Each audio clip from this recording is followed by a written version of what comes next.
মাপ পায়, ইমান থাকতে হবে। ইমান থাকতে হবে এটা আবার বলা লাগবে কেন? ফজিলতটাই তো ইমানদারের জন্য, এটা কি কাফেরের জন্য নাকি? হ্যাঁ, ওই অমক জায়গায় কাফের মরবে শুক্রবারে আর বেঁচতে যাবে। কাজে এই ফজিলত যে বর্ণনা করা হয়, এই ফজিলতটা তো ইমানদারের জন্য। কাজে এইটা আলাদাভাবে উল্লেখ করার প্রয়োজন নেই যে ইমান থাকতে হবে। কাজে মৌলিক শর্ত ইমান থাকতে হবে, ইমান থাকতে হবে, ইমানের সহিত মৃত্যুবরণ করতে হবে। ইমান হারা হয়ে গেলে, ইমান ছাড়া হয়ে গেলে কোনো ফজিলত তোমার কাজে আসবে না। যেরকম অক্সিজেন বন্ধ হয়ে গেলে কোনো ঔষধের কাজে আসবে না। ভাত পানি না খাইলে কোনো ঔষধের কাজে দেবে না। ঔষধের দুষ্ট না, কারণ মৌলিক বস্তু যদি তুমি ছেড়ে দাও তাহলে তুমি পারবা না। কাজে ভাইরা মনে রাখবেন একটা কথা, আমাদের সমাজে কোনো সময় একবারে খুব খারাপ মানুষ শুক্রবার দিন মরে, আর আমাদের লোকেরা বলে যে বাপ রে বাপ, ভাগ্যবান রে, সারা জীবন ডাকাতিও করলো, কত মেয়েকে নষ্ট করলো, আবার শুক্রবারে মরলো। তাহলে তো গেল পার হইয়া। শুক্রবারে যদি মরবার পারছি, ও গেল পার হইয়া। কোথায় গেল গা? ও সরাসরি বেহেশতে চলে গেল। ভাই, যদি ইমানের সাথে যাইয়া থাকে তাইলে তো বেহেশতে যাবেই। এখন ইমানের সাথে গেছে কিনা এটা কে বলবে? ওর ভিতরের অবস্থাটা তো আমরা জানি না, ভিতরের অবস্থা তো আল্লাহ জানে। ইমান যদি আছে তাইলে যাবে, আর যদি ইমান না থাকে তাইলে এই ফজিলত তার কাজে আসবে না। কাজে এই যে ফাজাইল যে বর্ণনা করি আমরা, এই ফাজাইলের সাথে ইমান থাকা শর্ত, ইমান থাকতেই হবে। ইমান না থাকলে কোনো ফজিলত আপনাকে পার করতে পারবে না। ইমান মৌলিক শর্ত একটা, ইমান থাকতে হবে।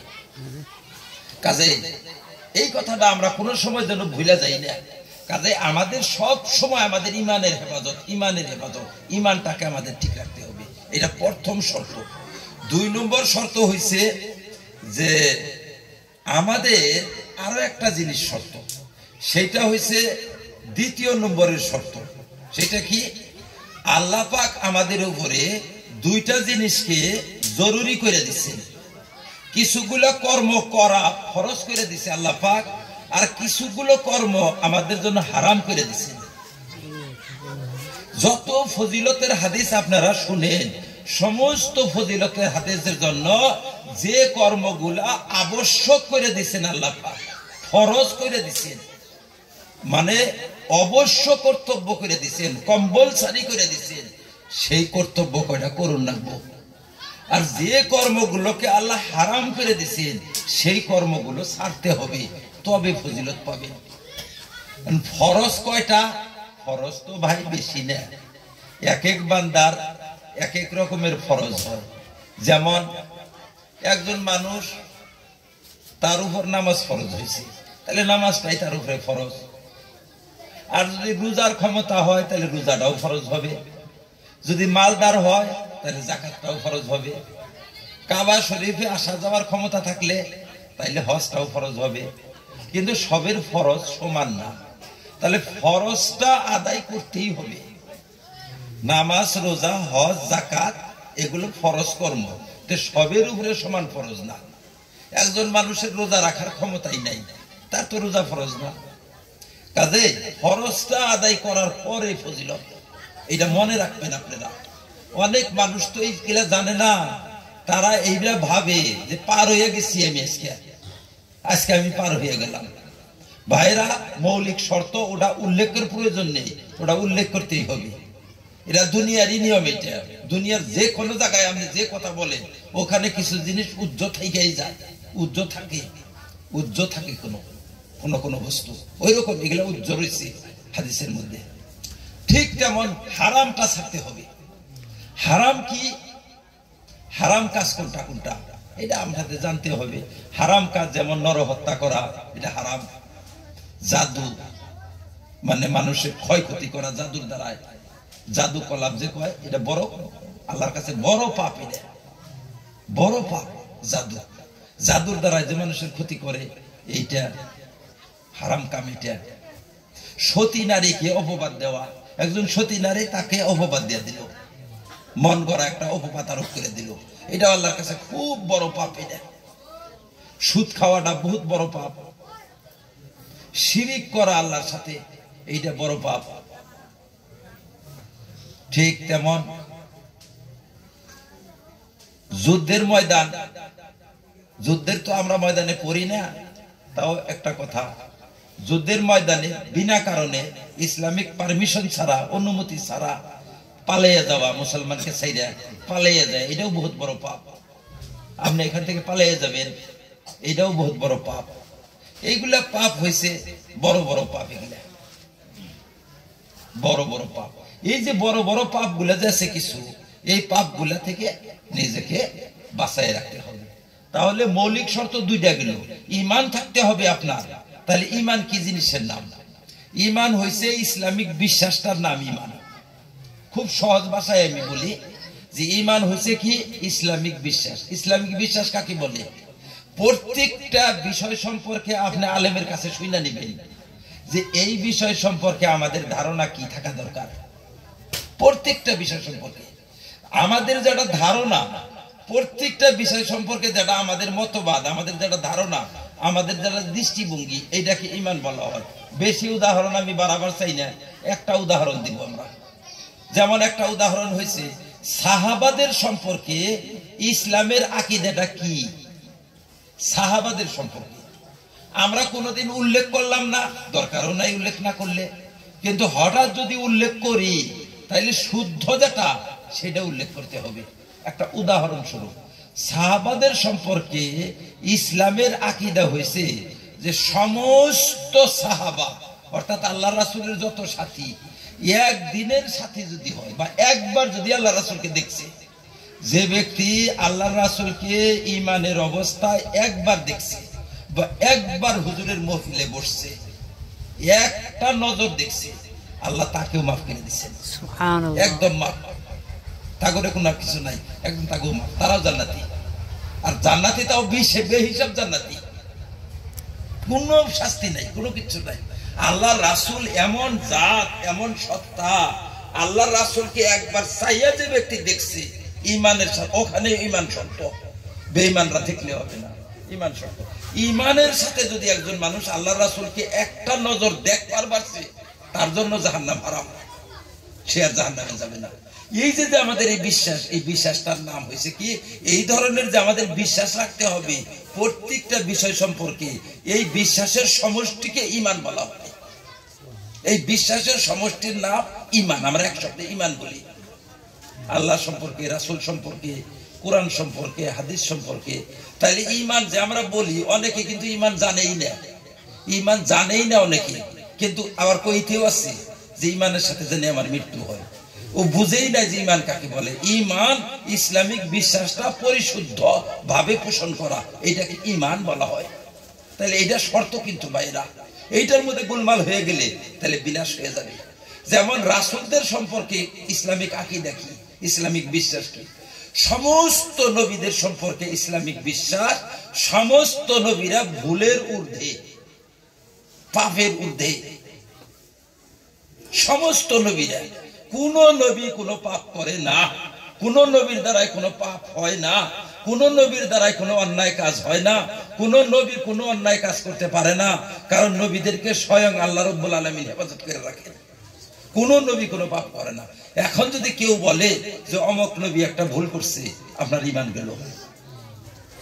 এই যে আমরা বলি ঈমান ঠিক রাখতে হবে, ঈমান ঠিক রাখতে হবে, কারণ কোন কথায় আমাদের ঈমানটা নষ্ট হয়ে যাবে সেইটা আমাদের সতর্ক থাকতে হবে।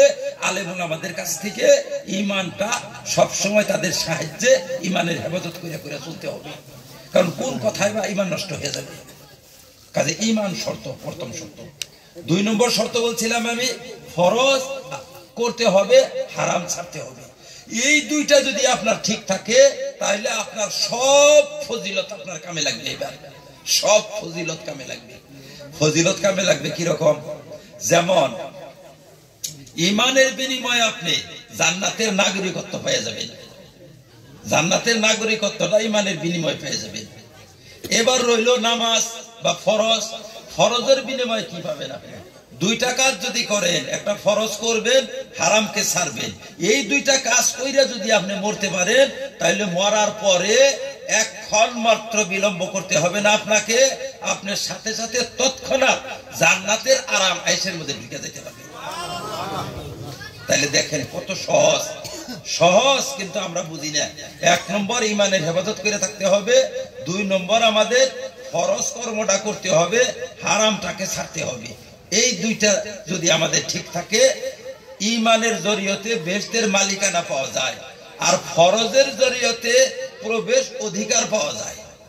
বেহেশতের মধ্যে গেলেন ঢুকে, নফল দিয়ে কি করবেন? বাকি রইল নফল। নফল বলা হয় সুন্নতে মুআক্কাদা, গায়র মুআক্কাদা, মুস্তাহাব, এগুলা সব নফল বলা হয়। নফলের দ্বারাই কি হবে? নফলের দ্বারাই আপনার জান্নাতের পদমর্যাদা বৃদ্ধি প্রাপ্ত হবে, বৃদ্ধি পাবে। আমরা একটা বাস্তব উদাহরণ দিয়ে বুঝাই আপনাদেরকে। বাস্তব উদাহরণ, যেরকম আমরা ভারতবর্ষের এনআরসি যদি আমাদের থাকে, তাহলে আমরা ভারতের নাগরিকত্ব পাই। কিন্তু ভারতের আইন কানুন যদি না মানি, নাগরিকত্ব পাওয়া সত্ত্বেও জেলে থাকা লাগে, থাকা লাগে না? কিন্তু জেলে থাকলেই নাগরিকত্ব হারায় না। জেল মাফ হওয়ার পরে আবার আমার বাড়িতে আমি ঢুকতে পারবো। আর যদি অন্য কোনো অর্হতা আমার না থাকে, তাইলে আমি ওই অবস্থায় আমি থাইকা যাব আমার বাড়িতে। আর যদি আমার অর্হতা যোগ্যতা থাকে উচ্চাঙ্গের, তাইলে আমি বড় চাকরি বাকরি কইরা আমার জীবনের যেটা স্ট্যাটাসটা আমি বহু উন্নত করতে পারবো। ঠিক তেমন একজন মানুষ জান্নাতের নাগরিকত্ব লাভ করে ইমানের বিনিময়ে। কিন্তু ইমান আনার পরে যদি আল্লাহর আইন কানুনকে লঙ্ঘন করে, ফরজ হারাম যে এই জরুরি আইনকে যদি লঙ্ঘন করে, তাহলে জান্নাতের মালিকানা পাওয়া সত্ত্বেও তাকে আবার জেল খাটানো লাগে। জেলে থেকে বাইর হয়ে আবার পরে সে ব্যক্তি জান্নাতে যাইতে পারবে। আচ্ছা, এটা তো হলো জান্নাতে যাওয়ার অধিকার পাইলাম আমরা, আর জান্নাতের মালিকানা পাইলাম। ইমানের বিনিময়ে মালিকানা, ফরজের বিনিময়ে বসবাসের অধিকার। এখন যদি আপনি জান্নাতের মধ্যে বহুত উন্নতি লাভ করতে চান, তাইলে এই উন্নতিটা লাভ হবে কি দিয়া? আপনার অধিক ইবাদত যেটা বান্দারা করে, এই অধিক ইবাদত দিয়া আপনার উন্নতি লাভ হবে। তাহলে জান্নাতের উচ্চ মর্যাদার জন্য অধিক ইবাদত লাগে, জান্নাতের মালিকানার জন্য ঈমান লাগে, প্রবেশ অধিকারের জন্য ফরজ ঠিক রাখা লাগে। কাজেই ভাই, তাইলে আমরা স্তরটা বুঝলাম, মানে এই স্তর। কাজেই ফাজাইল যে পাবে কি? ফাজাইল পাবে ঈমানদার ব্যক্তি। ঈমান যার নাই সে কোনো ফজিলত পাবে না। ঠিক তেমন ফজিলত পাবে সেই ব্যক্তি যে ব্যক্তি ফরজ হারামকে বাইসা চলছে, তারা পাবে। যারা ফরজ হারাম মৌলিক বিষয় যারা নষ্ট করছে, অর্থাৎ যে ব্যক্তি খানা ভিনাই বাদ দিছে, তারে ঔষধে কাজ করবে না। খানা ভিনা বাদ দিলে কিন্তু ঔষধে কাজ করে? কাজ করে না। অক্সিজেন নাক বন্ধ করে দিলে ঔষধে কাজ করবে না। এগুলো মৌলিক জিনিস। ঠিক তেমন ইমানটা মৌলিক শর্ত। ফরজ আর হারাম এই দুইটাকে বাইসা চলা, এটা হলো মৌলিক শর্ত একজন মুসলমানের জন্য। এইটা রাখতে হবে। তারপরে আপনি যত ইবাদত বাড়াইতে পারেন আলহামদুলিল্লাহ ভালো, এগুলোর দ্বারা আপনার পদমর্যাদা বৃদ্ধি প্রাপ্ত হবে, পদমর্যাদা বাড়বে। এই যে ফাজাইল আমরা শুনি, ফাজাইল শোনার পরে যদি মাসাইল না শুনি, তাহলে আমরা অনেক সময় ধোঁকায় পড়ে যাবো। কাজে এখন আমাদের কি দুইটা কথা আমরা বুঝলাম। একটা কথা হইলো যে আমার জীবনে যদি ফরজ নামাজ কায়দা আছে, ফরজ রোজা কায়দা আছে, ওগুলা আমার উঠাবার ব্যবস্থা করুন রাখবো। নফলে ব্যস্ত না হইয়া ফরজ গুলা উঠানি করুন রাখবো। আমার ফরজ উঠানের পরে আমি নফলে ব্যস্ত হই। এইটা হইলো 2 নম্বর। 3 নম্বর হইলো যে আমরা দেখি যে কিছু মানুষ পাপি তাপি, তারাও তো শুক্রবারে রমজানে মারা গেলে তার কোনো আযাব হয় না, তারাও তো রমজানে মারা যায়। ওই যে মৌলিক শর্ত, ইমানের সাথে গেলে সে, ইমানের সাথে না গেলে তো পাবে না। ইমানের সাথে যাওয়া লাগবে, ইমানের সাথে না গেলে পাবে না।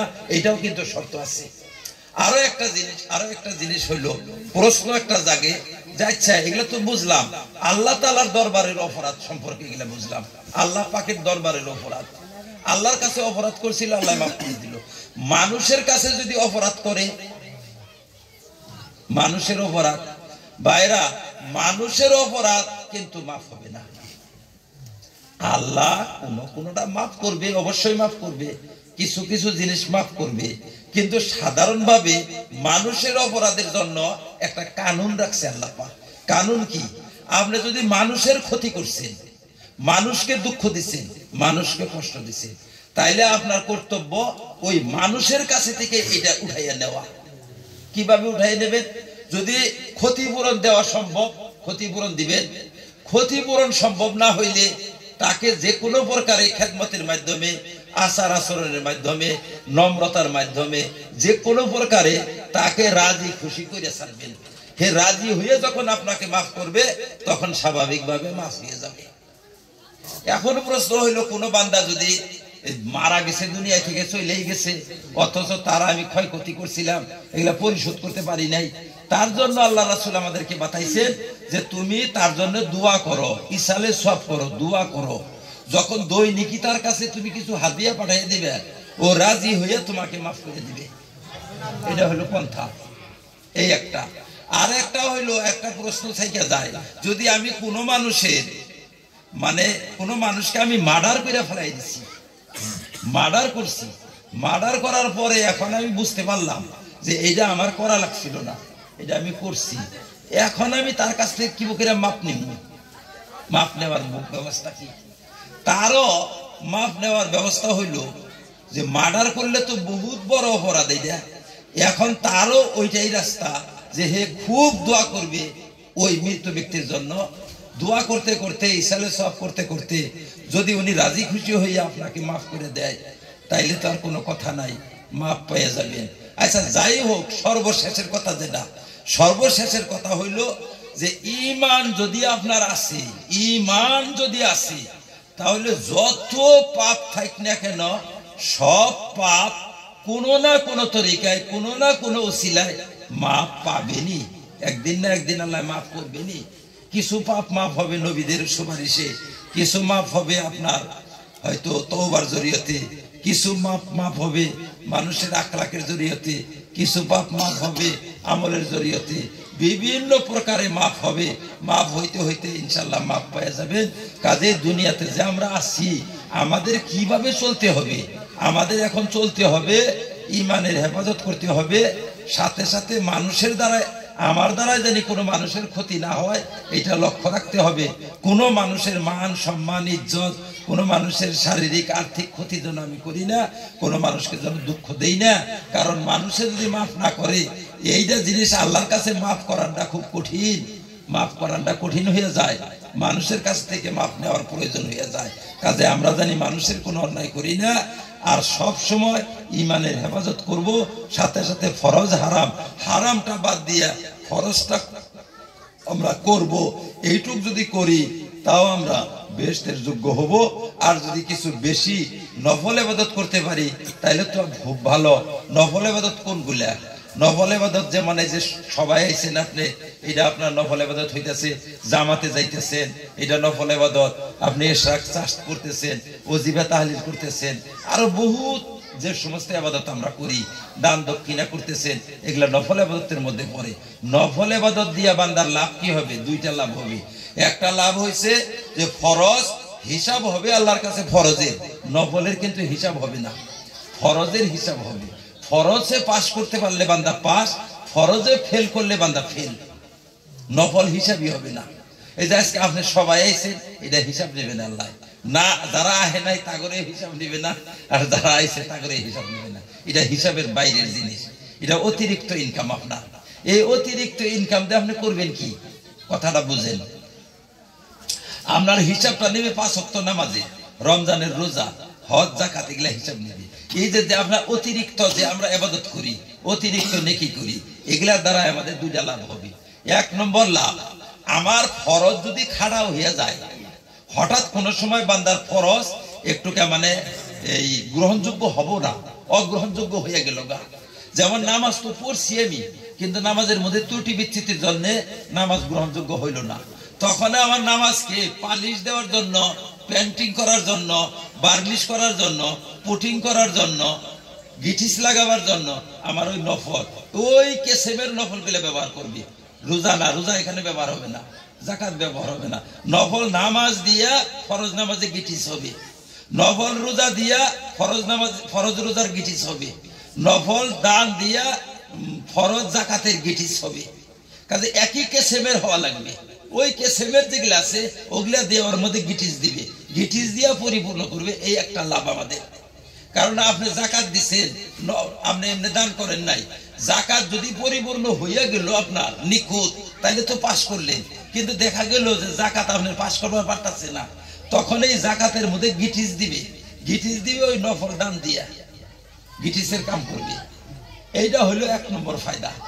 2 নম্বর ফায়দা, আমার এই নফল দিয়ে আমি কি করব, জান্নাতের মধ্যে উচ্চ মর্যাদা লাভ করব বাকি নফলের বিনিময়ে। বাকি নফল যদি আমার থাকবো গিটিস দেওয়ার পরে, গিটিস পুটিং করার পরে যেটি থাকবে সেটিতে আমার জান্নাতের মধ্যে উচ্চ মর্যাদা লাভ হবে। জান্নাতের মধ্যে মর্যাদা 100 প্রকারের, 1 2 3 এইভাবে 100টা পর্যায়ের মানুষের জীবন। আমরা যেরকম বলি কয়টা গেট রাখছে, এই কি কয় 4th গেটের চাকরি করে, 4th গ্রেড না, 4th গ্রেডের চাকরি কয়টা গ্রেড রাখছে, হ্যাঁ সরকারি গ্রেড কয়টা, ফার্স্ট টু ফোর্থ, তাই না, 1 থেকে 4 পর্যন্ত। আল্লাহর দরবারে 100টা গ্রেড রাখছে, 100টা গ্রেড আছে। তাইলে আপনি গ্রেড 1 এর জান্নাতে যাবেন, গ্রেড 2 এর জান্নাতে যাবেন, গ্রেড 3 এর জান্নাতে যাবেন, গ্রেড 4, গ্রেড 5, এই যে গ্রেড গুলা লাগছে, এই গ্রেড গুলা যে আপনি যাবেন পার হইয়া, এই গ্রেড পারের কাম দিবে আপনার নফল ইবাদত। তাইলে আমরা বুঝলাম জান্নাতের মালিকানা ঈমানের বিনিময়। ফরজ হারাম এই দুইটার দ্বারা জান্নাতে প্রবেশ অধিকার পাবে। আর নফল যত ইবাদত আছে এর ফায়দা হচ্ছে 2টা। একটা হলো যে ফরজের মধ্যে গিটিসের কাজ করবে 1 নম্বর, 2 নম্বর হলো বাদ বাকি নফল যেগুলা থাকবে এগুলার ও বিনিময়ে আপনি গ্রেড আপনার বাড়বে, গ্রেড বাড়বে। আমাদের চাকরির যে গ্রেড বাড়ে, 4th গ্রেডের চাকরিওয়ালা মানে একটু ডিগ্রি থাকার জন্য 3 গ্রেডে গেল গা, 3rd গ্রেডে গেল গা, আর একটু ডিগ্রি থাকলে 2 গ্রেডে 2nd গ্রেডে গেল গা, আর একটু ডিগ্রি থাকলে কি মধ্যে গেল, 1st গ্রেডে গেল গা। এইভাবে গ্রেডের কাম দিবে। কাজেই ভাইরা আমরা এখন লম্বা করি না কথা, যেহেতু রাত অনেক হয়ে গেছে গা, আরো আইছে তো না, আসে নাই, ও টাইম না আমারে ই করছে, 9টার কথা কইছে, কটা বাজে, আচ্ছা 9:10 বাজে, ঠিক আছে। তাহলে ইনশাআল্লাহ এগুলা কথা কি জন্য বলা লাগে, এমনি তো লেকচার সবাই করবার পারে, খুব কইয়া থাকে যে সুবহানাল্লাহ কইলে এত নেকি হয়, আলহামদুলিল্লাহ কইলে এত নেকি হয়, এগুলা তো সাধারণভাবে সবাই জানে। কিন্তু এই যে গ্রেডের কথা যে আছে, মৌলিক শর্ত যে আছে, এই মৌলিক শর্ত যদি আমরা না জানি অনেক সময় আমরা ধোঁকায় পড়ে যাবো। ঈমানের খবর নাই, সুবহানাল্লাহর মধ্যে পড়ে রয়েছে। হ্যাঁ, কাজে ঈমান যদি ঠিক না থাকে ভাই, ঈমান ঠিক না থাকলে এই যে দেখেন আমাদের ঝগড়াটা, এখন একটা কথা বোঝাই, আমাদের সাথে এই বেরেলবিদের সাথে আমাদের ঝগড়া, ওই রকম শিয়াদের সাথে আমাদের ঝগড়া।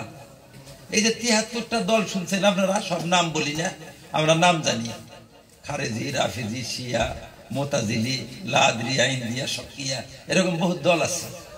এই বেরেলবি, বিদাতি, বহুত দল, এই রাফেজি, বিভিন্ন দল আছে। এই যে আমাদের দলের মধ্যে যে ঝগড়াটা, দ্বন্দ্বটা, এই দ্বন্দ্বটা কিন্তু আমলের দ্বন্দ্ব না, ভালো করে বুঝবেন কথাটা, আমলের দ্বন্দ্ব না। আমলের এই যদি দ্বন্দ্ব হইতো তাহলে আমাকে বাড়িতে তো দ্বন্দ্ব হইতো, আমাকে বাড়িতে তো দ্বন্দ্বই করি না আমরা, আমাদের সমাজে তো আমরা দ্বন্দ্ব করি না। কাজে দ্বন্দ্ব আমাদের 2 প্রকার, একটা আমলের দ্বন্দ্ব আর একটা ঈমানের দ্বন্দ্ব। আমাদের মূল দ্বন্দ্ব হয়েছে ঈমান নিয়ে, আমল নিয়ে অত দ্বন্দ্ব না। আমলটা হলো শাখা প্রশাখাগত বস্তুই দেয়, ঈমান হলো মৌলিক বিষয়। ঈমানের মধ্যে যদি আপনার খুঁত পয়দা হয়, ত্রুটি পয়দা হয়, তাহলে মানুষটা একবারে বাইরে হয়ে যাবে, ইসলাম থেকে খারিজ হয়ে যাবে ঈমানের। কাজে যেমন দেখেন এই যে আমাদের আজকে জামাতের মধ্যে একটু দ্বন্দ্ব পয়দা হয়েছে। সাত সাহেব কিন্তু তাহাজ্জুদের নামাজ পড়ে, কোরআন পড়ে, তাহাজ্জুদ পড়ে, আল্লাহ আল্লাহ করে, জিকির আজকার করে, সব কাজ করে, কিন্তু সাত সাহেবের দেখা হারে না আলেমরা। যারা দেখবার পারে না তারা সাত সাহেব সে আমল কম করে, তাও সাত সাহেবের দেখা হারে না। কি জন্য? দ্বন্দ্বটা কিসের দ্বন্দ্ব? এই দ্বন্দ্বটা ঈমানের দ্বন্দ্ব, ঈমানের। অর্থাৎ সাত সাহেব বুঝে না বুঝে বা কিবা প্রেসারে পড়েই হোক, জানি না, আল্লাহ জানে, ভালো কথা, আল্লাহ ভালো জানে, এমন কিছু কথা বলছেন, এমন কিছু কথা বলেন যে কথাগুলো ঈমানের ব্যাপারে আপত্তিকর, একজন মানুষে আমল কম করুক, একজন রিক্সাওয়ালায় বুঝালার বুঝমান যদি রিক্সাওয়ালা থাকে, এই রিক্সাওয়ালায় খেয়ে যাবে গা সাতসাবের উপরে, বলে ছোড় দো বুঝে मैं कतल करके आ जाओ उसको। দেখেন না কিছু রিক্সাওয়ালারা যায় কুবাইয়ে কেটে হালতে আল্লাহ রাসূলের উপরে কথা কইলে শুনেন তো আপনারা মাঝে মাঝে, বলে এই ছেলেটার এই শিক্ষক রে কুবাইয়ে থিয়ে গেছে গা। একটা শিক্ষক মানুষ আল্লাহ রাসূলের টিটকারি করছে, এই টিটকারি করার জন্য একজন ছেলে মানে বিরাগ হইয়া এর সোজাসুজি হাতিয়ার নিয়ে যায় হেরা কুবাইয়ে কেটে থিয়ে গেল গা। তাইলে এখন আমরা বুঝবো এই শিক্ষকের ছেলেটা ভালো ভালো না, দ্বন্দ্ব ইমানে আর বাইজা গেছে ইমানের মধ্যে। বেঈমান জানি কোথায় কার, আমাদের রাসূল নিয়ে তুই উপহাস করো, আমি এটা সহ্য করবো না। কাজে একটা রিক্সাওয়ালায় সহ্য করবে না, একটা ঠেলাওয়ালায় চিন্তা করবে না, ইমানের ব্যাপারটা সহ্য করে না। কারণ ইমানের দ্বন্দ্ব এগুলা যত বাতিলের সাথে আলেমদের যত লড়াই, আলেমদের লড়াই কিন্তু আমল নিয়ে না। আমল নিয়ে করলে তাহলে কার নগে কেমন লড়াই করবে? আমাকে ঘরেই তো মেলা মানুষ নামাজ পড়ে না, আমাকে সমাজে মেলা মানুষ নামাজ পড়ে না। আর নামাজ না পড়ো মুসলমান তো আল্লাহ রাসূলকে নিয়ে উপহাস করে কেউ? আল্লাহকে নিয়ে কি কোনো উপহাস করে? সাহাবাদেরকে নিয়ে কোনো উপহাস করে? সাহাবাদের বদনাম করে কোনোদিন?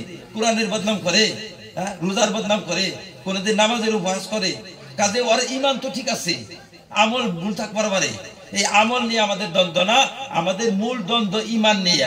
কারণ ইমান হইল মৌলিক বিষয়, ইমান ঠিক না থাকলে কোনো আমল গ্রহণযোগ্য হবে না। কাজে এই যে যত দ্বন্দ্ব, উলামাদের দ্বন্দ্ব যত, এগুলা কিন্তু দ্বন্দ্ব শুধু ইমানের দ্বন্দ্ব। যেমন সাদ সাহেব একটা কথা বলছেন এইরকম, যে কিছু নবীর কথা বলছেন যে অমক অমক নবী কিছুগুলা ভুল হয়েছে, কিছুগুলা ভুল হয়েছে। কি ভুল হয়েছে? যেমন মুসা আলাইহিস সালামকে আল্লাহ তাআলা ডাকছিলেন এক সময় যে হে মুসা তুমি আমার এখানে আসো। কারণ প্রত্যেকের একটা মসজিদ থাকে, আমরা যে মসজিদে যাই আমরা কি কই যে আল্লাহর ঘরে আসলাম।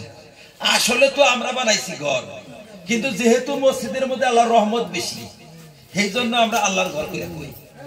কাজে যোগ্যতা অনুসারে আমরা মসজিদে যাই দোয়া করি। হযরত মুসা আলাইহিস সালাম মসজিদে যাই দোয়া করতেন না। হযরত মুসা আলাইহিস সালাম দোয়া করবার গেলে তুর পাহাড়ে যাইতেন, যে জায়গায় তিনি নবুয়ত পাইছিলেন। ওই যে নবুয়ত পাওয়া জায়গা, যে ওই জায়গাটা বরকতময় জায়গা ছিল, ওই জায়গায় গেলে হযরত মুসা আলাইহিস সালাম সরাসরি আল্লাহর সাথে আলাপ করবার পারতেন।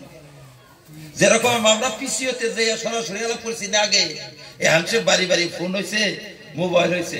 আগে আমরা লাইন ধরে থাকতাম পিসিওতে, মনে আছে তো? পিসিওর মধ্যে লাইন ধরে থাকতাম যে আমি অফিসারের সাথে কথা কম, আমার লাইন দেন। তাইলে হযরত মুসা আলাইহিস সালামের যুগে কথা আল্লাহর সাথে কথা কবার চাইলে তাহলে ওই তুরে যেখানে তিনি নবুয়ত পাইছিলেন ওই জায়গায় যাইয়া আল্লাহর সাথে কথা বলতেন। আল্লাহ তাআলা ডাক দিছেন হে মুসা তুমি আসো। মুসা আলাইহিস সালাম গেছেন, আলাপ আলোচনা হয়েছে, আল্লাহকে সিজদা করছে, আল্লাহর আরাধনা করছে, আল্লাহর জপ করছে, মুরাকাবা করছে, বহুত কিছু করার পরে এখন মুসা আলাইহিস সালাম কয় যে আল্লাহ আমি উম্মত গুলারে থুয়াইছি, আমার ভাইরে থুয়াইছি, তারা কি করতেছে না করতেছে আমি তো যাবার চাই ঘুরে। আল্লাহ তাআলা বলেন না আরো 10 দিন থাকো। 30 দিন হয়ে গেল, এখন আমি যাবার চাই। আল্লাহ তাআলা কয় না আরো 10 দিন থাকো। হযরত মুসা আলাইহিস সালাম আরো 10 দিন রইলেন। এখন 40 দিন পরে উনি আসলেন, আসার পরে দেখে যে কিছু মানুষ গুমরা হয়ে গেছে গা। তাইলে মুসা আলাইহিস সালামের দোষে গুমরা হইলো? হ্যাঁ, মুসা আলাইহিস সালামের দোষে গুমরা হইলো? মুসা আলাইহিস সালাম আল্লাহর ডাকে গেছেন, আবার নিগা চাইছিলেন, তাও আল্লাহ আবার দেয় নাই, বলেন আরো থাকো 10 দিন। এখানে কি মুসা আলাইহিস সালামের দোষ? কিন্তু উনি কয় যে মুসা আলাইহিস সালামের দোষে মেলা মানুষ গুমরা হয়ে গেল গা। এই দোষটা মুসা আলাইহিস সালামের উপরে দেখো তুমি যদি কও আজকে যে মুসা আলাইহিস সালামের দোষে মুসা আলাইহিস সালাম 40 দিন দাওয়াতের কাজ বাদ দিয়ে যাইয়া বইয়া ছিল, এই জন্য গুমরা হইছে, এটা কও কে তুমি? মুসা আলাইহিস সালামের দোষ দাও কে? এটা যদি মুসা আলাইহিস সালামের দোষ হয়, না না না এটা তো আল্লাহর দোষ দেন রাখবো, নাউজুবিল্লাহ। আল্লাহর তো কোনো দোষ দেওয়া যায় না, তাহলে তুমি আল্লাহর দোষ দিবা কালকে? মুসা আলাইহিস সালামের দোষে কোন থেকে বেমান হয়ে গেছে? মুসা আলাইহিস সালাম তো আল্লাহর হুকুমে গেছে, আল্লাহর হুকুমে থাকছে, আবার আল্লাহর ইজাজত নিয়ে আইছে, তার কি দোষ? এখানে কি দোষ তারা তুমি দোষাও? মুসা আলাইহিস সালামের এই 40 দিন দাওয়াতের কাজ বন্ধ রাখাতে বহুত মানুষ গুমরা হয়ে গেল গা। মুসা আলাইহিস সালামকে দোষ দেখায়, এইটা হইল আপত্তি। ওই রকম হযরত ইউসুফ আলাইহিস সালাম যখন জেলে ছিলেন, জেলে থেকে হযরত ইউসুফ আলাইহিস সালামকে বাদশা যখন জানলো যে এইরকম মহান এক ব্যক্তি জেলে রয়েছে, মহান ব্যক্তি, বাপরে বাপ, তার জ্ঞানের দৌড়, জ্ঞানের যে পরিসীমাটা, অবাক হয়ে গেল বাচ্চা। কারণ বাচ্চা একটা স্বপ্ন দেখছিল যে 7টা তাজা গরুয়ে কি মগা, 7টা মগা গাই, 7টা তাজা গাই গিলা খাই হেলে দিল। একবারে মাংস ছাড়া মগা, ধুরধুরা মগা 7টা গাই যাই হেরে এইরকম ভীম বড় বড় মোড়া মোড়া 7টা গাই খাই হেলাই দিল। এই স্বপ্নের ব্যাখ্যা লাগে, এই ব্যাখ্যা করতে পারবেন? মগা গায়ে যায় তাজা গাই খাই হেলাই দিল। এই স্বপ্নের ব্যাখ্যা তোর কোনো জায়গায় পায় না। হযরত ইউসুফ আলাইহিস সালামের কথা কেরা কইয়ে দিছে যে এরকম একটা মানুষ আছে, তার কাছে গেলে পাওয়া যাবে। কোন এরকম জটিল স্বপ্ন নাই যে ব্যাখ্যা উনি করা হারে না, উনি গেলেই ওই ব্যাখ্যা করে দিব। এই যে বাচ্চা স্বপ্ন পড়াই দিল জেলখানাতে, বলে জেলখানায় বলে একজন মানুষ আছে, এই জেলখানায় যে আছে হযরত ইউসুফ, বাচ্চা জানে না এটা। কারণ বাচ্চারা তো সব জানে না জেলে কে আছে, জেলাররা চালায়, মন্ত্রীরা চালায়, বিভিন্ন ইয়েরা থাকে, কিন্তু সবটার খবর তো আর রাখে না। তখন হযরত ইউসুফ আলাইহিস সালাম স্বপ্নটা ব্যাখ্যা করে দিলেন যে 7 বছর খুব আবাদ হবে। এই যে 7 বছর যে আবাদ হবে, এই 7 বছর 7টা মোটা গরু, তারপরে 7 বছর আবাদ একদম বন্ধ থাকবে, দেশে মহামারী দেখা দিবে, দুর্ভিক্ষ দেখা দিবে, দেশে 7 বছর মুঠেই আবাদ হবে না। এই যে 7 বছর আবাদ হবে না, ওই 7 বছর হলো এই যে মগা গরু, 7টা মগা গরু, এই তাজা গরু রে, এই মগা গরু খাইয়া শেষ করে ফেলাই দিব। মানে যে আগে 7 বছর আবাদ হয়েছে, ওই আবাদে কাজ হবে না, এই আবাদ ফুরে যাইয়া ও খাইয়া ফেলাই দিব, এদেরকে ধ্বংস হয়ে যাবা। কাজেই স্বপ্ন দেখাইছে যে ওই যে মগা গরুর জন্য তাজা গরুরে রেখে দিও, এটা দেখাইছে। তাড়াতাড়ি আল্লাহ সতর্ক করছে। কাজেই তোমার বাচ্চারে যে কইও এই যে 7 বছর যে আবাদ হবে, এগুলা জানি যেমন তেমন খরচা জানি করে না, এগুলা জানি মাল স্টক করে। আর কিভাবে স্টক করা লাগবে, পোকা ধরে না জানি, এই করা লাগবে, এই করা লাগবে, স্টক করে রাখবে। কারণ 7 বছর আবাদ হবে না, তখন এই দেশ চালাইতে হবে, সারা দুনিয়া খাবার দেওয়া লাগবে। এই 7 বছর এখানে থেকে স্টক করা লাগবে মাল। এগুলো সবকিছু কয়ে দিলেন, স্টকের নিয়ম নীতি কয়ে দিলেন, সবকিছু কয়ে দিলেন। তখন বাচ্চা বলে, বাপরে বাপ, জ্ঞানী মানুষ, এরকম জ্ঞানী মানুষ জেলে রয়েছে না? বলে দেও, ছেড়ে দেও, তাড়াতাড়ি ওনারে বাই করে দাও, আর ওনারে আমার দরবারে নিয়ে আসো, আমি ওনাকে উচ্চ পদস্থ মানে পদ দিয়ে আমি ধন্য করবো তাকে, আমার এই রাজ দরবারে বড় পদবী তাকে দেওয়া হবে, তাকে নিয়ে আসো। এখন হযরত ইউসুফরে ডাকবার জন্য গেছে যে মহাশয় আপনার খালাস, আপনি খালাস, একবারে খালাস, আপনি খালাসই না, এখন আপনাকে মন্ত্রী বানাবে বাচ্চা, প্রধানমন্ত্রী বানায় নাকি আপনাকে, আপনি তাড়াতাড়ি বেরিয়ে আসেন, আপনি এখন প্রধানমন্ত্রীর পদে আসীন হয়ে যাবেন। হযরত ইউসুফ আলাইহিস সালাম কয়, না না না, আমার ওই মন্ত্রিত্ব লাগে না, আমার অন্য কিছু লাগে না, আমার লাগে জুলেখা। আমার যে কইছে, জুলেখা যে কইছে যে আমি জুলেখারে দরবার গেছিলাম, এইটা হাসা কথা না মিছা, এটা বের করে দেওয়া লাগবে। তাছাড়া আমি জেল থেকে বেরিয়ে করবো গেবি, আমি কলঙ্ক নিয়ে জেলে থেকে বেরিয়ে যাবো না। যে কলঙ্ক আরোপ করছে আমার উপরে, আমি কলঙ্ক নিয়ে জেলে থেকে যাবো। আমি আগামীকালকে আল্লাহর দিকে ডাকবার জন্য যাবো, মানুষ আমাকে বলবে কালকে তুমি জুলেখার পাশে দৌড় পাল্লা, আজকে আবার আইসো আমাকে হেদায়েত করবেন নিয়ে। কাজে আমি বাইর হবো না, এই বিচার চূড়ান্ত না হওয়া পর্যন্ত রাজহুয়া করতে হবে, সারা পৃথিবীতে রাজহুয়া করতে হবে। জুলেখাকে হাজির করে জুলেখার বিবৃতি দেওয়া লাগবে। এখন বাচ্চা রাজ দরবারের পক্ষ থেকে তদন্ত শুরু হয়ে গেল গা। এখন আল আন হাসাসাল হক, কোরআন বলে। এখন ওই জুলেখা কইলো যে এখন আর আমি সুবাই রাখবার চাই না, আসল কথাটা আমি কয়ে দিতেছি। আল আন হাসাসাল হক, সত্য কথা আমি কয়ে দিব। এক সমস্ত মিশরের মেয়েরা বলল যে হযরত ইউসুফ আলাইহিস সালাম এত পবিত্র, এত পবিত্র যে এর বেনজির পবিত্র, এইরকম পবিত্র কোন মানুষ হয়ে থাকে না। ইনি কি ফেরেশতা না অন্য কিছু, এটাই আমরা ভাববার পারি না। এত পবিত্র চরিত্রের লোক, কিন্তু আমরা আশেক হইয়া গেছিলাম, নিজের রাখবার পারি না। তার রূপ দেখে, তার যেটা তাকে দেখে থাকবার পারি না। আমাদের ছিল এগুলা ফুসলানি, আমাদের ছিল দুষ্টামি। হযরত ইউসুফ আলাইহিস সালাম পবিত্র, একদম পবিত্র। এইটা হলো হাসা কথা, বাইরে গেল গা। বাইরে যায় যখন হাসা কথা রাজহুয়া করলো, রাজহুয়া করার পর হযরত ইউসুফ বললেন, হ্যাঁ এখন আমি জেলে থেকে বেরোতে পারি, কাল কিয়ামত পর্যন্ত আমি নিষ্কলুষ থাকবো।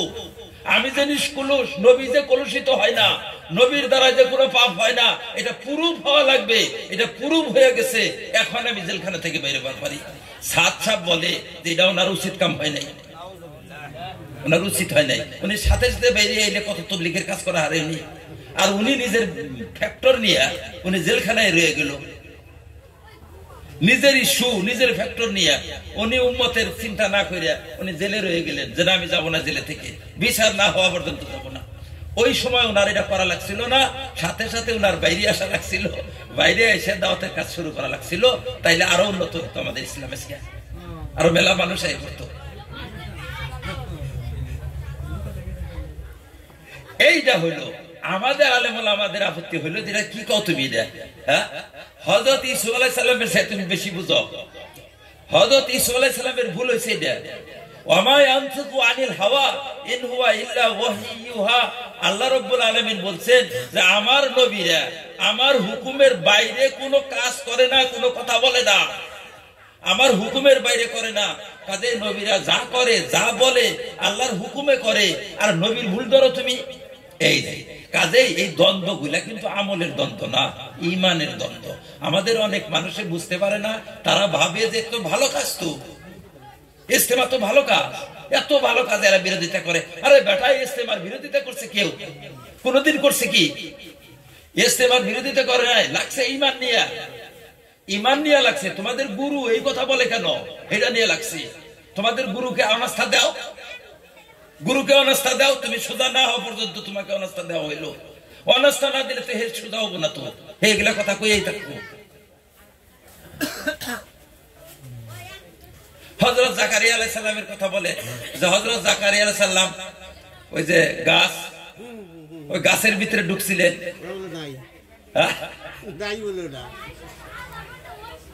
গাছের ভিতরে ঢুকাটা আল্লাহরে বাদ দেওয়ানি, গাছের সাহায্য চাইলেন, এটা তো ঠিক হয় নাই। আল্লাহর সাহায্য হয়েছে অন লাগছিল, এই ধরনের কথা। কাজে নবীরা যা করে, নবীদের কোনো সমালোচনা চলে না, সাহাবাদের কোনো সমালোচনা না। এগুলা সমালোচনা করলে ইমানের মধ্যে আঘাত পড়ে, ইমান কোনো সময় নষ্ট হয়ে যাবে, কোনো সময় দুর্বল হবে, কোনো সময় ক্ষতিগ্রস্ত হবে। কাজে ইমানের দ্বন্দ্ব, এই দ্বন্দ্বগুলো ইমানের দ্বন্দ্ব, আমলের দ্বন্দ্ব না। আমল নিয়ে দ্বন্দ্ব বাজে নাই, ইমান নিয়ে বাজছে। কাজে ইমানের যত দ্বন্দ্ব উলামাদের সব ইমানের দ্বন্দ্ব। যেরকম এই যে শিয়ারা, শিয়া বা রাফিজি, যে শিয়াদের সাথে আমাদের কি দ্বন্দ্ব আপনারা জানেন। শিয়ারা বলে পাক পাঞ্জাতন, এই যে আমাদের ফকিররাও পাইছে, ওইটা হচ্ছে পাক পাঞ্জাতন, মানে 5 জন মানুষ পবিত্র আর বাকি ব্যক্তি না পাক। 5 জন কারা কারা? মোহাম্মদ, আলী, ফাতেমা, হাসান, হুসাইন, এই 5 জন, আর বাকি সব না পাক। আরে তো তুমি বেঈমান হয়ে যাবা এই কথা কইলে। পাক পাঞ্জাতন তো বেঈমানি কথাই দেয়, পাক পাঞ্জাতন বেঈমানি কথা, বেঈমান। হযরত আবু বকরকে বাদ দিল, উমরকে বাদ দিল, উসমানকে বাদ দিল, হুজুরের আরো আওলাদ আছে, রুকিয়াকে বাদ দিল, হ্যাঁ হুজুরের তো আরো আওলাদ আছে, তাদেরকে বাদ দিল। হযরত আলীর আরো সন্তান আছে, তাদেরকে বাদ দিল। 5 জনকে বলে এই 5 জনই মুসলমান ছিল। ওই যুগে 5 জন ছাড়া মুসলমান নাই, এই 5 জনই মুসলমান ছিল। এই একটা, এইটার জন্য অগুণাগ দ্বন্দ্ব, ইমানের দ্বন্দ্ব আমাদের। ওই রকম কিছুগুলা কথা আছে যেগুলা কথার জন্য আমাদের সাথে ওদের সাথে দ্বন্দ্ব হয়। এখন কি করবেন? এগুলা না ছাড়লে তো দ্বন্দ্ব ছাড়বে না, ছাড়তে হবে। এখন যদি আমরা ছেড়ে দিই যে না আপনারাই ছেড়ে দেন কথাটা, আমরা ছেড়ে দিলে তো অগুণাগ হয়ে গেলাম আমরাও। হ্যাঁ, আমরা ইমান ছেড়ে দিই মুখে মুখেরা, ইমান ছেড়ে দেওয়া আপোষ হওয়া যাবে? আপোষ করা যাবে কোনোদিন? কাজে আমরা ইমান রক্ষা করার জন্য বাতিল ফিরকার সাথে লড়াই করি আমরা। যেমন আলিমুল গায়ব মাত্র আল্লাহ, আল্লাহ আলিমুল গায়ব। এই বেরেলি যারা আছে ওরা কয় যে আল্লাহ আলিমুল গায়ব, পীর সাহেব আলিমুল গায়ব। এই যে আল্লাহরে আলিমুল গায়ব, রাসূল আলিমুল গায়ব, পীর সাহেব আলিমুল গায়ব। এই যে এই জন্য অগণকে আমগণকে বাজনা। ওই জন্য তো ওরা পীর সাহেবের সন্তানও দিবার পারে। আমরা বলি না না না, পীর সাহেব তো মরে গেছে, তাজা থাকতেই পারে নাই, তাজা ফিরে কিচ্ছু পারে না, মরা ফিরে পারবে এখন থেকে। ওরা যায় কয় দাদা দে দে, এক दुकान ও मकान दे दे, एक बीवी दे दे, एक बच्चा दे दे, एक लड़का दे दे। এই যে এটা ইমানের ব্যাপার। কাজেই বিদাতীদের সাথে আমাদের লড়াই ইমানের লড়াই।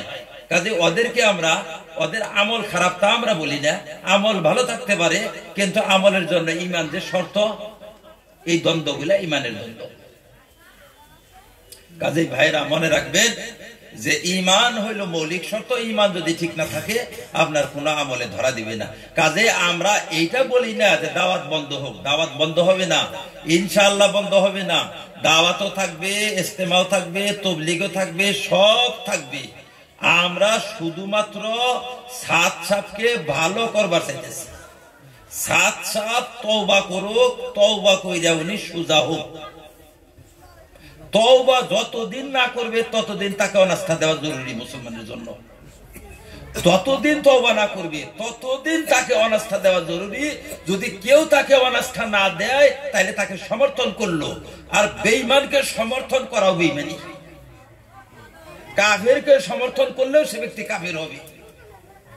বাচ্চা এইটা নিয়ে আমরা বলি না যে দাওয়াতের কাজ খারাপ, দাওয়াতের কাজ ভালো, কিন্তু দাওয়াতের কাজ করো সাতকে অনাস্থা দিয়ে, যে সাতকে আমরা অনাস্থা দিলাম, করো দাওয়াতের কাজ। বলে সাতকে অনাস্থা দিলে আমরা কাদের সাথে করব? আরে মার্কাজের ব্যক্তি বেরিয়ে গেছে গা অনাস্থা দিয়ে। মার্কাজে একজন মানুষ নাই, নিজামুদ্দিন মার্কাজে একটা মানুষও নাই, সাত সাহেবের থুইয়া ব্যক্তি বেরিয়ে গেছে গা, তাকে করবা কাম। ব্যক্তি তো বেরিয়ে গেছে গা উনার থুইয়া, উনার সাথী সঙ্গী